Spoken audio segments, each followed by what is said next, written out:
Welcome to success study point पीछे में आप सभी का स्वागत है। आज मैं कक्षा 10 यूपी बोर्ड एग्जाम 2022 आचार्य रामचंद्र शुक्ल जी का जीवन परिचय आप लोगों को बताने वाला हूं कि बोर्ड एग्जाम में कैसे जीवन परिचय लिखते हैं। ये जो जीवन परिचय है बोर्ड पेपर 2011 से लेकर 2019 तक लगातार 10 सालों तक आ चुका है। यह 2022 बोर्ड एग्जाम के लिए महत्वपूर्ण जीवन परिचय है। आइए आपको बताता हूँ कैसे लिखते हैं। सबसे पहले हेडिंग डालेंगे जीवन परिचय। देखिए इसमें हमने कुछ लाइन अंडरलाइन किया है हरे कलर से। ये जो है इसका महत्वपूर्ण बिंदु है, ये आप लोगों को याद हो रखना चाहिए। आइए बताता हूँ इसको कैसे लिखते हैं। हिंदी के युग प्रवर्तक साहित्यकार आचार्य रामचंद्र शुक्ल का जन्म सन 1884 ईस्वी में बस्ती जिले के अगुना नामक ग्राम में हुआ था। देखिए इसमें महत्वपूर्ण क्या क्या है।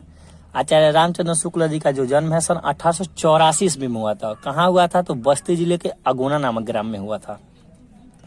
आगे है, इनके पिता चंद्रबली शुक्ल मिर्जापुर में कानूनगो थे। इनकी माता अत्यंत विदुषी और धार्मिक थी, यानी कि इनकी माता अधिक बातचीत करने वाली और धार्मिक प्रवृत्ति की महिला थी।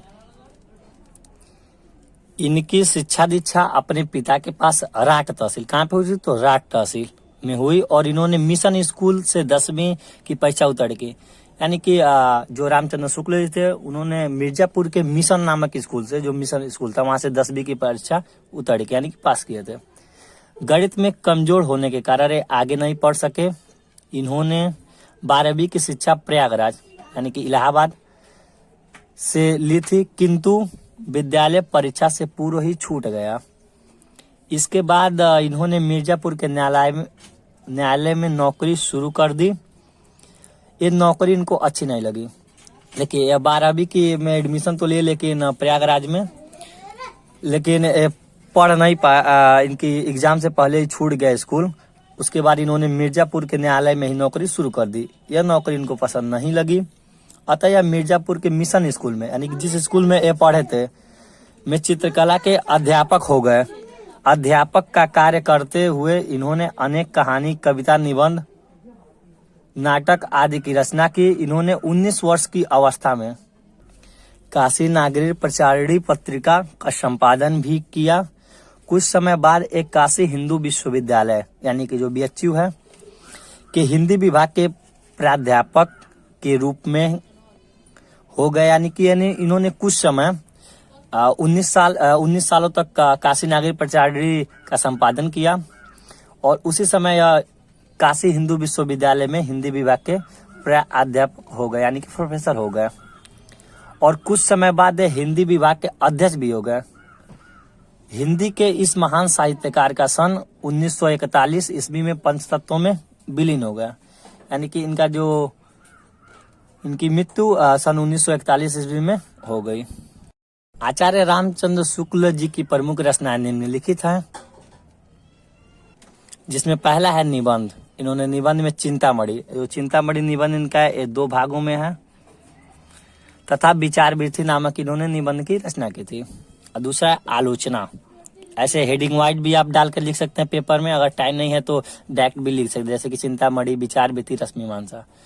तो अगर टाइम है तो हेडिंग डाल के लिखेंगे तो आपको और अधिक नंबर मिलेगा। आलोचना, रश्मिमांसा ये भाग एक है इनका। त्रिवेणी सूरदास, इन्होंने 3 ही अपने जीवन में आलोचना इन्होंने लिखा था। पहले रश्मिमांसा, त्रिवेणी और सूरदास। तीसरा हेडिंग है इसका इतिहास। इन्होंने अपने जीवन में हिंदी साहित्य का इतिहास, इस पे इन्होंने बहुत अच्छा लिखा था। इसके आगे संपादन। लेकिन उन्होंने संपादन किया था जैसी ग्रंथावली, तुलसी ग्रंथावली, भ्रमर गीत सार, हिंदी शब्द सागर और काशी नागरिक प्रचारिणी पत्रिका का कुशल संपादन भी किया। देखिए बहुत बच्चे क्या करते हैं, जीवन परिचय लिख के छोड़ देते, लेकिन आपको ऐसा नहीं करना है। उसमें आधा नंबर ही आपको मिलता है। आपको देखो पहले जीवन परिचय लिखना है, फिर उनकी रचनाएं लिखना है, उसके बाद लिखना है साहित्य में स्थान। इनका स्थान क्या था? तो साहित्य में स्थान इनका है आचार्य रामचंद्र शुक्ल जी आलोचक, निबंधकार, इतिहासकार एवं युग प्रवर्तक साहित्यकार थे। ये हृदय से कवि, मस्तिष्क से आलोचक तथा जीवन में अध्यापक थे। इनके हिंदी गद्य के काल को शुक्ल युग के नाम से संबोधित किया जाता है। देखिए इनका जो काल था वो हिंदी युग का काल, हिंदी गद्य का, इनके सम्मान में उस युग का नाम रख दिया शुक्ल युग के नाम से जाना जाता है। अगर आपको ये वीडियो पसंद आए तो वीडियो को लाइक कीजिए, दोस्तों के साथ शेयर कीजिए, कमेंट कीजिए, हमारे चैनल को सब्सक्राइब कीजिए। यदि आप ये वीडियो फेसबुक पेज पे देख रहे हैं तो फेसबुक पेज को लाइक कीजिए और फॉलो कीजिए। जय हिंद, जय भारत। स्वस्थ रहिए, मस्त रहिए। धन्यवाद।